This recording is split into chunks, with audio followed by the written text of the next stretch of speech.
Hello, let's talk about CM282, the first exam. And I'm going to talk about what kind of questions you can expect and how many questions of each type and how you can prepare for the exam. The exam is on October 10th and during the regular class hours on Friday. And the location is the same, regular classroom, KTH 2003. So I highly encourage you to arrive a little bit early. It starts 9:35 and finishes 10:55. But this exam is a automatic submission, compulsory submission. After 15 minutes, it finishes, automatically it is submitted.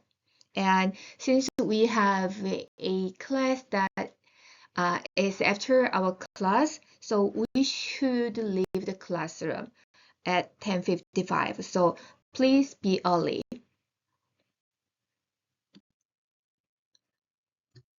Since it is a online exam, that means your submission is through Blackboard. Then, if you do not have the laptop, you have no chance to solve questions. So you are supposed to bring your own laptop. If your laptop is not working, then I encourage you to contact ITS. You can borrow one. You need a calculator.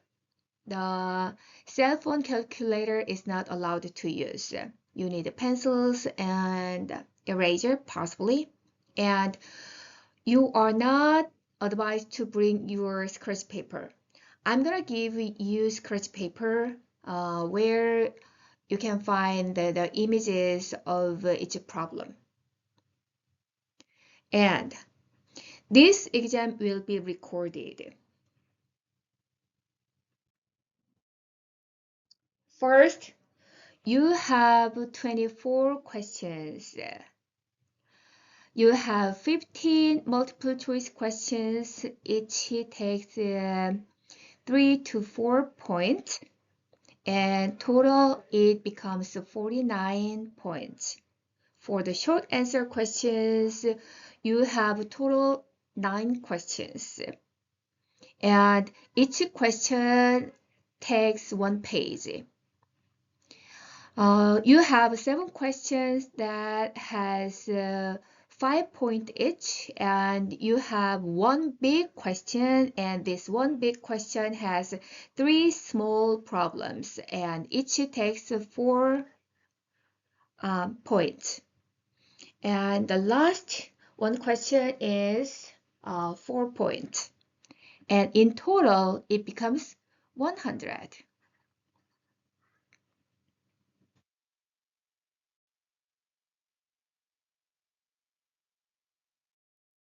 Let's start with multiple choice questions. So multiple choice questions, so exam 1 covers module 1 and 2, and most questions from module 1 are multiple choice questions, but still I have some multiple choice questions from module 2. So let's start. The first multiple choice question, I'm not saying, do you remember how many questions we have? Yeah, around 15. And I do not say I have 15 items here. So some questions are from the same concept. First, you need to understand the Newton's law. We have 3 Newton's law, and rather than the basic concepts like definitions, I want you understand how each law is applied to construction project. We do have Newton's law 1, Newton's law one, and Newton's second law, Newton's third law. Newton's first law is about any object that is not moving keeps not moving. Any object that is moving, it keeps moving without any extra force. Second law is about force equals m times a acceleration, weight times acceleration. So, for example, one typical construction application is when the crane wants to lift some material to higher locations, like second floor, third floor from the ground floor, then it should exert more force than the material has. Every single material has the force that is equivalent to mass times gravity. The gravity is acceleration. Then, in order to make it go up, in order to lift the material using the crane, move up, then the crane should exercise more force than the material that has to the ground. And the third law is about action and reaction. Second concept is the structure, building structure. The structure is interconnectedness. Yeah. And in order to have any building structure stable, it should have equilibrium. Then, what is stability and what is equilibrium? And yeah, in module 2, I talked about the support types and corresponding reactions a lot. And we do have 3 support types. The first support type is roller, and the second support type is pin, and the last support type is fixed. Roller has only y-directional reaction. Pin has y-directional and x-directional reaction, and the fixed support has y-x. Yes, one is the last one. Yeah, the rotational. So bending moment. Then, you also have some questions about shear force and bending moment. It starts from what shear force is and what bending moment is. The shear force basically is about let's see this way. You have a beam, and then shear force is about, this is the axis of beam, and the shear force is about this direction. And shear force has the kind of right angle with the axis of the beam. And bending moment. Bending moment is about rotation. When we say bending moment, for the same force, same load, the far away the location of calculation, you have more bending moment. For example, you have the bending moment measurement location A and B, and you have the same load. And as you can see here, B is farther than A. Then the bending moment for the same load, B has more bending moment. higher value in bending moment than A because of the distance between A and the target load and between target load and B. When we calculate, when we do beam analysis,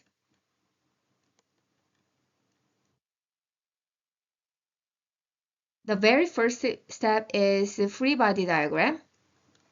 And using free body diagram, you calculate reactions. When you calculate reactions, you apply two principles. The principle 1 is about force, and principle 2 is about bending moment. When you add all the force equals 0, when you add all the moment at specific location equals 0. Okay, then when you have a beam and you have a load, for example, then without the numbers for the external load and the dimensions for the beam span and the location of each point load or uniform load, still you can have a not accurate, but still you can have how shear force diagram and the bending moment diagram would be. For example, see here you have two point load, then the shear force would be like go up and then go down, and maybe no change between here, and go down, no change, go up. This is typical. However, when you have, this is the shear force diagram. When you have uniform load,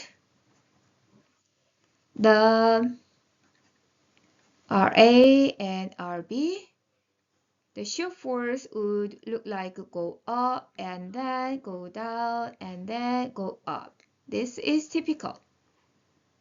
With the point load, you never have this triangular shape shear force diagram.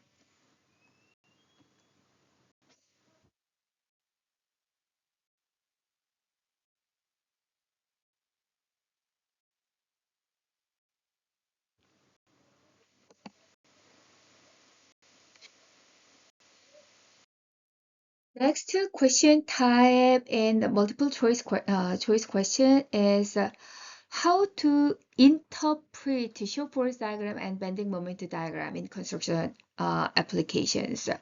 So for example, if you have a bending moment diagram like this, then which location is the most dangerous, most critical part? Yes, here. This part is most dangerous part. So under this part, we need more support here. We need more support.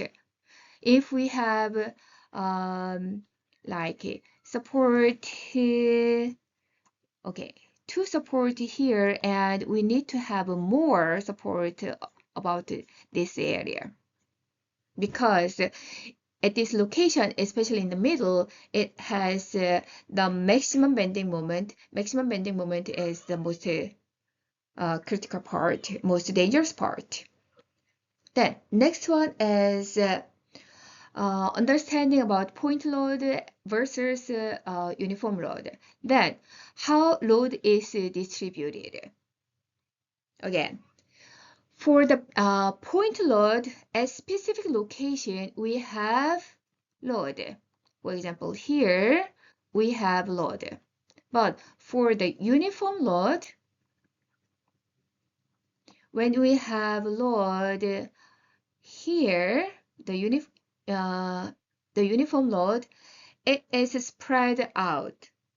And in calculation, since this is spread out by meter or by feet, we cannot calculate it. So in calculation, we convert it to a point load.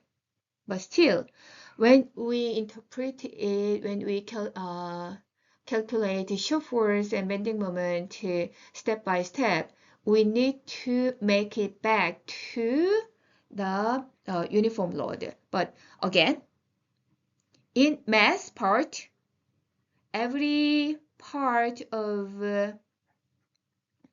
this is the original part, but when you have to calculate the shear force at this location, you convert this amount of uniform load to a point load. And all the time, the point load is, the location is half of this span. And again, the multiple choice question includes supported types and the corresponding reactions. Then let's move to short answer questions. I told you that you need to bring your calculator. It doesn't have to be a very fancy one, but still, the basic calculator is okay, but still you need a calculator or you need to do the mental math. Calculation is required for short answer questions, and for the uniform load questions, bending moment calculation at the given location you have. That means, for example,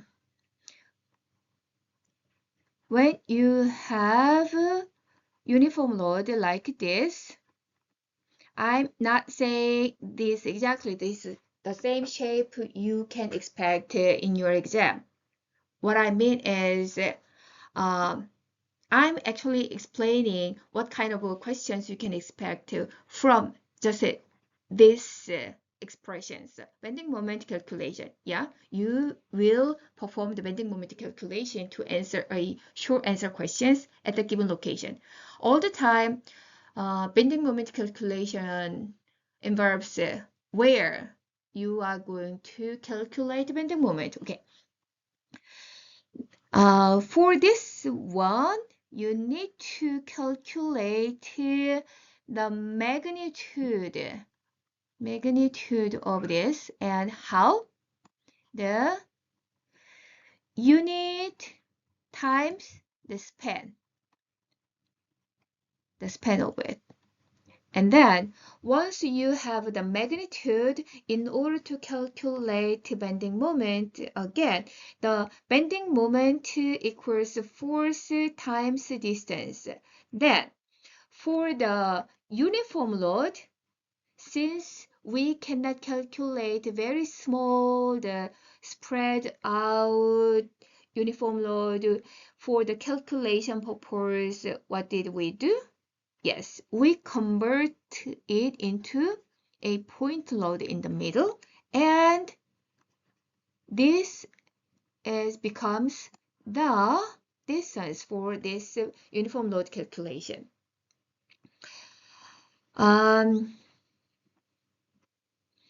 If you have, okay, for example, this one,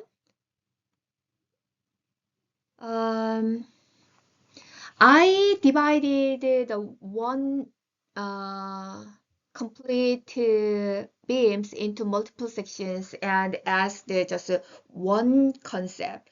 What I mean is, if I ask you a bending moment calculation when x equals 5, the first step you need to perform to answer this question is you should start with the reaction calculation. However, in this exam, the reaction is given.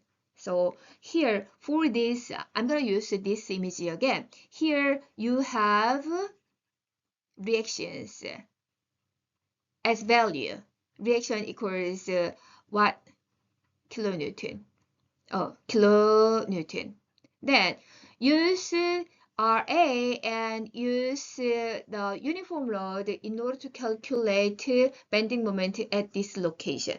So RA, if you have to use reactions, the RA or RB will be given. The second question type is again shear force calculation at the given location. This is the same. And for the point load,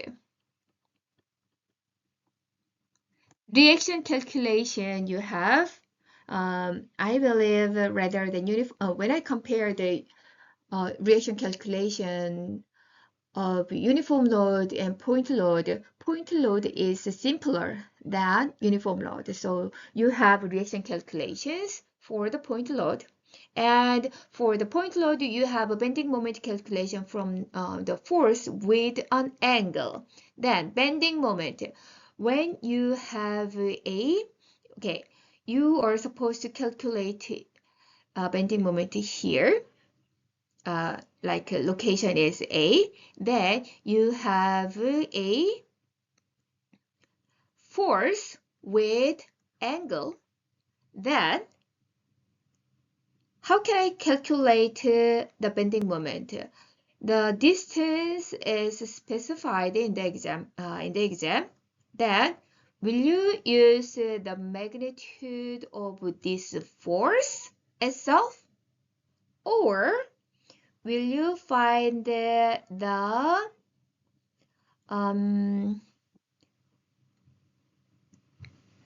y component of it?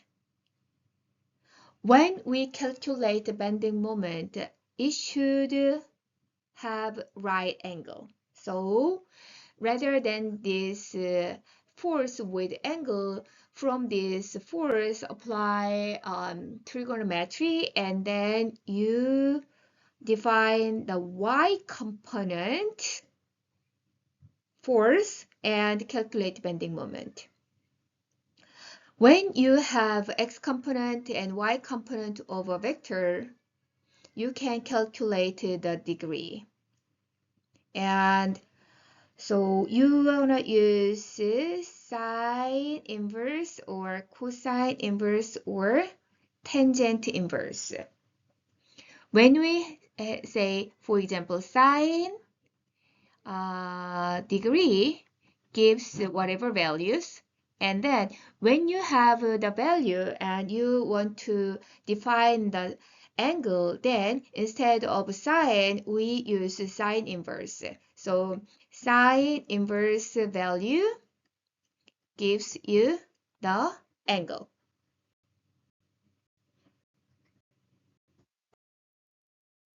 When you have a fixed support, for example, like this, it has a fixed support and you have a cantilever beam, then you have a load here and there. And then at the fixed support, what reactions do you have? I have, for the fixed support, I have y directional and x directional, and I have moment. Then when I add all the moment at the fixed support, it should be 0. Using this formula, still I can define the value of moment at the fixed support. Even you may add some value of moment between the beam. And you have one question of overhang analysis with point load and uniform load. For the one overhang questions, you have not just uniform load or point load, you have uniform load and point load, and you are going to analyze the whole overhang. And from this one, you have 3 small questions. Then, from the given vector, you can define, okay, for example, the force is 30, that it has angle. Then you can define its x component and y component. When you define the x component and y component, it has positive or negative value. For example, this one, its x component is negative and y component is positive. Again, it's not just about positive or negative. Still, you need to calculate it. How? Trigonometry again. So you need to have a sound understanding about the trigonometry. Are you ready for the exam 1? Again, I have a business trip from Monday through Wednesday. I'll be back after the workshop, which ends at like 7 p.m. on Wednesday, and then I'll be back to Bowling Green. There's no guarantee I can answer your question promptly. I'll be my best. So if you have any questions preparing for the exam, email me. I cannot answer the phone, so email me. Everyone knows my email address, so email me and I will try to answer as soon as possible.